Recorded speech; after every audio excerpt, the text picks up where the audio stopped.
في لحظة معينة وانت في الجو فوق السحاب بتبص من الشباك بتحس انك طاير فوق وبعيد عن كل حاجة حتى عن نفسك القديمة. بس ليه الإحساس دوت؟ ليه لما بتسافر بتحس انك بني آدم تاني؟ هل الطيارة مثلا فيها سحر؟ ولا احنا اللي كنا عايشين في علبة محبوسين فيها وخرجنا منها أخيرا؟ أنا محمد أحمد عبد اللطيف ودي أوضة وصالة. كنت عايش حياتك يوم ورا يوم، تصحى على نفس المنبه، تمشي في نفس الطريق وتقابل نفس الناس وبتسمع نفس الجمل. بس بعدين بتسافر وبتوصل بلد محدش يعرفك فيها، تطلب نوع قهوة وانت حتى مش عارف تقوله صح، تتوه، تضحك وتحس انك حر. طب نرجع ورا شوية. هو الموضوع ده ماشي ازاي؟ اقول لك يا كبير، بس نبدا شويه من ورا. انت مش عايش في المكان، المكان هو اللي عايش فيك. مكان ايه؟ اهدى عليا شويه. الشارع اللي انت حافظ فيه كل حفره، الكافيه اللي نوره هادي وتحس فيه انك مستريح، الصوت اللي بيصحيك من الشباك وغيره، كل ده بيبرمجك وبيدربك انك عايش بشكل معين وبتشوف حاجات معينه. فلما تبدا تخرج من الموضوع دوت، المخ بيبدا يديك اشارات، بيستغرب كده يقول لك ايه ده؟ فين الحاجات اللي انا عارفها؟ فين الحاجات اللي انا متعود عليها؟ فبيبدا بقى يفكر من جديد. يعني مخك بيبقى عنده قدره ان هو يعيد تشكيل نفسه من جديد لما البيئه اللي حواليه بتتغير، وده اللي بيسموه نيوروبلاستيسيتي. يعني انت البيئه دي بتشكلك من اول ريحه تشمها وانت ماشي في الشارع لغايه شكل اصغر لوحه بتشوفها في الطريق. فاكر اول مره لما نزلت في بلد جديده وكنت ماشي بشنطتك ومفيش شبكه ومش فاهم حد ولا حد فاهمك، بس حسيت كده حاجه غريبه، حسيت انك خفيف كانك عيل صغير كده متحمس. وعلى فكره دي مش صدفه، دي حاجه اسمها liminal space، يعني اماكن ما بين الحالتين، الطياره، الترانزيت، الاستراحه على الطريق. اللحظات دي بتسحب منك اللي انت كنت عارفه عن نفسك وبتديك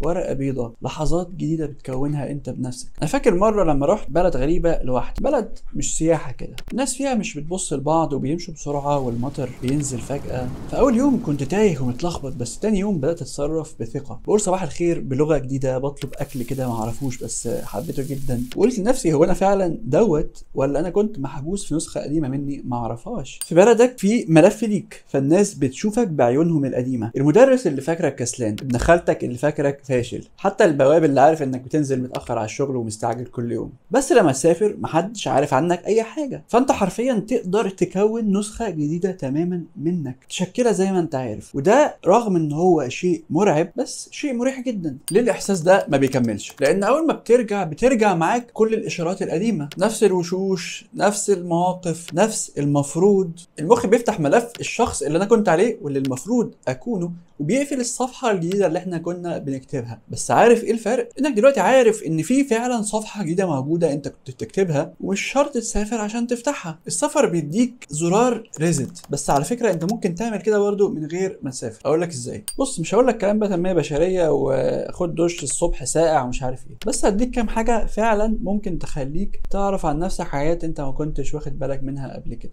حاجات ممكن تبان لك انها بسيطه بس هي فعلا بتاثر ولو تاثير صغير. التأثير الصغير ده هينقلك بعد كده لتأثير أكبر. يمكن مثلا وأنت رايح الشغل غير طريقك، اقعد في أماكن متعرفش فيها حد. يعني لما تروح كافيه غير، متروحش الحتة اللي أنت بتقعد فيها على طول، روح مكان تاني، يمكن تتعرف على ناس جديدة تفتح لك فرص جديدة، أو على الأقل يا عم تتصرف بطبيعتك أكتر. ممكن تلبس لبس أنت عمرك ما جربته قبل كده. عندك أنا مثلا لو لابس قميص، أنا زمان ما كنتش بحب ألبس القمصان عادي يعني. وعلى فكرة اللبس بيأثر قوي على طريقة كلامك. يعني مثلا جرب البس مثلا جلابية وجرب البس بدلة، مش انتقاصا من الجلابية على فكرة، أنا بحبها جدا، بس النقطة أو الشاهد إن أنت بتحس إنك مختلف في الحالتين بوجه عام يعني. او ممكن لا، الله اعلم. بس اللي دمه خفيف هيبقى دمه خفيف هنا ويبقى دمه خفيف هنا، والرخم هيفضل رخم حتى لو لبس ايه. ما علينا. بص، انا مش عايز اقلل بتوع التنميه البشريه مع احترامي لهم كلهم، بس على فكره تجربه الحاجات الجديده فعلا ساعات بتخليك تفتح حاجات جديده في مخك انت ما كنتش واخد بالك منها، وتزود مناطق الابداع بتاعتك. ومش لازم تسيب البلد عشان تشوف النسخه الجديده بتاعتك. وعلى فكره لما بقول ان انت مثلا تسافر وتشوف نفسك بشكل جديد انا مش قصدي شغل بقى اللي هو رايت اسلاما بلا مسلمين ولما رايت الغرب تحررت والكلام ده. بص، ما تخليش دماغك شمال يا كبير. كل اللي بقوله لك ان اوكي الروتين ساعات بيبقى حلو، بس لما بتخرج منه احيانا تعرف حاجات عن نفسك انت ممكن ما تكونش عارفها، والحاجات دي بتحس انها بتديك احساس افضل. يمكن